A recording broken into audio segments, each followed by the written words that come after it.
Hello students, today we are going to see the question answers of the first lesson in science, the living world, adaptations and classification.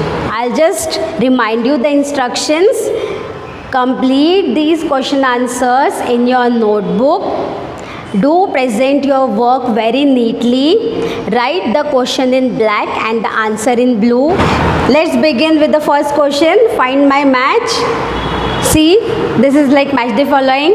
First one, lotus, adapted to live in water. Second one, aloe, adapted to live in deserts. Third one, cuscuta, hostorial roots. Hostorial means penetrating roots. We have seen in the lesson. Hostorial roots for absorption of food. And fourth one, Venus flytrap, flowers and leaves attract insects. This is your first question. Just write down all the answers and we'll continue with the next question. Now we'll see the second question. A part, I'll just read the question. You can see the question there, it will be flashing there. Read the paragraph and answer the following questions. I am a penguin. I live in polar region covered by snow. My abdomen is white. My skin is thick with a layer of fat underneath. My body is spindle shaped, means like the shape of fish or anything. Kind of spindle shape, egg shape. My wings are small. My toes are webbed. You can see the toes of the penguin. We live in flocks. Flocks means groups. Why is my skin white and thick, and why is there a layer of fat underneath? Why is the skin thick and white and there is a layer of fat? The penguin lives in snow. So to protect itself from the extreme cold, it has thick white skin and a layer of fat underneath. The skin is thick because it has to protect itself from the cold. That's the reason. Next one, why do we live in flocks? Sticking close to each other. Flocks means groups. Why do they live in groups? And why do they stick to each other?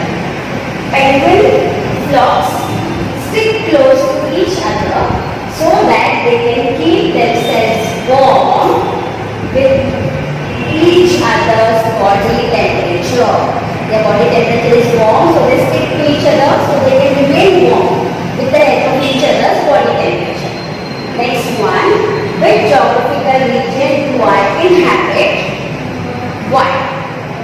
Penguins inhabit or live in snowy region because their bodies and eating habits, it is eating fish. Because they don't like plants, so they don't eat fruits and flowers. And eating habits are very well adapted to living in cold or coldest climate. Let us see the next question now. E part. Which adaptations should you have to enable you to live permanently in the polar region? Why? Which adaptations we should have if we have to live in polar region? What kind of body adaptations, eating habits we should have? We should have the following adaptations to live permanently in the polar region. First one, a dense coat of hair or fur to protect ourselves from cold climate. Second one, a thick layer of fat to keep our body warm. Third one, light color to camouflage in snow. And fourth, meat-eating habits, as there will be only animals and fishes and no plants.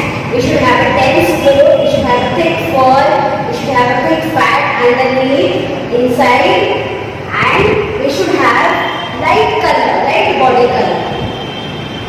And we should be able to eat fishes, other animals, because there will be no plants. So this is question number 2. Now we will continue with question number 3. Third question, who is lying? Cockroach, I I have 5 legs. Cockroach is lying because it has 6 legs. Hen. My toes are webbed. Hen is lying because its toes are short and blunt. It is not having webbed feet because it need not swim in water every time like a duck. Third one, cactus. My fleshy green part is a leaf. Cactus is lying because its green part is stem, not the leaf. So we'll continue with the next question now. Question number 4. Read each of the following statements. Write a paragraph about adaptation with reference to each statement. First one, there is extreme heat in deserts. So you can see the answer, question and answer flashing there. Because there is extreme heat in desert, the plants and animals are adapted to hot climate. Plants like cactus, acacia and animals like camel, rats have features to tolerate heat and store more water and lose less. These plants and animals can easily survive with less water. Now let's move on to the next question. Question number 2 there. Grasslands are lush green. Grasslands are places which receive ample amount of water through rains, but the soil is less fertile. So only grass grows in such places as they need less nutrition, and this makes the place lush green. Because the soil is less fertile, it is getting good amount of rain, but the soil is less fertile, so only grasses grow in grasslands. Next one, insects are found in large numbers. Because insects are small in size, they are adapted to live in colonies. Colonies means groups. This helps them to collect food, take care of their young ones, and also protect themselves from predators by attacking them together. Predators means enemies. They will all attack together. So they are found in large numbers. That's your answer for the third one. Now fourth question, we hide. Why do we hide? Everybody hides to protect themselves. That's a very simple logic. Let's see the answer now. All living organisms firstly hide to protect themselves from danger. Carnivores, lion and tiger, hide to catch prey and eat them. Herbivores, like the deer, hide to save themselves from predators. This way, each one is adapted to hide for their survival. That was your fourth question. Now let's move to question number 5. We have long ears. Usually the herbivores have long ears because long ears is going to help them to hear the slightest voice also. Generally, herbivores have long ears so that they can hear the slightest voice and protect themselves from any kind of danger. This helps them to survive in the forest along with the other predators and scavengers. Long ears is their adaptation to live in forests. Let us continue with question 5. Answer the following. A part, why is the camel called the sheep of the desert?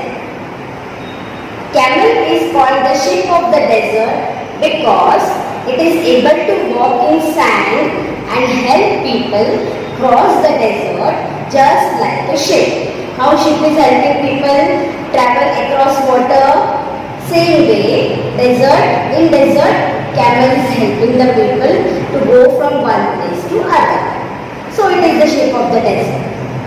Its long eyelashes and folds in the nose prevent sand from getting in eyes and nose. Yes, sometimes the sand blows. Next point, its long legs and padded paws help in easy walking. Next one, its hump stores food and water in the form of fat, and so it doesn't require food and water every day because the hump is storing food and water for the camel. Now this is the first question's answer.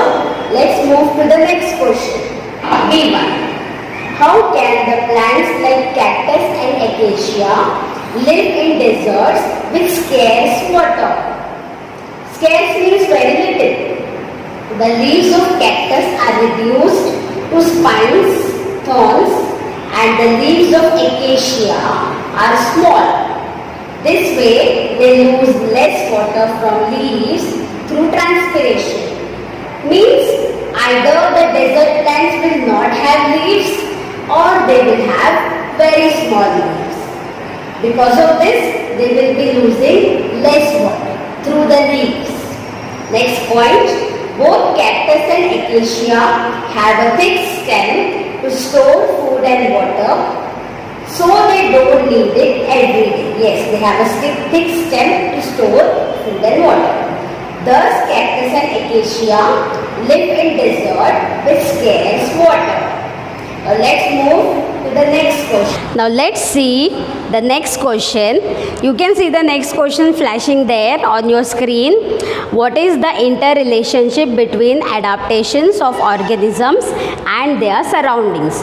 Of course, the living things and their surroundings are related to each other because the body adaptations of all the living things will be according to their own environment. For example, the polar bear will be adapting itself according to snow conditions. The camel will be adapting itself according to the desert conditions. So yes, there is a relation. So let's see the answer now. In order to live, all living organisms adapt themselves according to their surroundings. Thus, the adaptations which occur in their bodies are directly related to their surroundings. It is a natural process of survival for any living organism. So that's your answer. Simple one, easy. Now let's move on to the last question of our lesson. Let's see the last question. How are living organisms classified? All living organisms are classified into groups based on very basic shared characteristics. Organisms within each group are then further divided into smaller groups.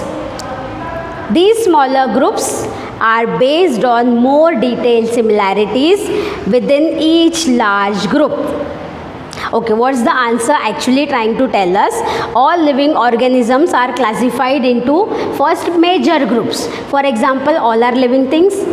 So I am going to divide into plants and animals first.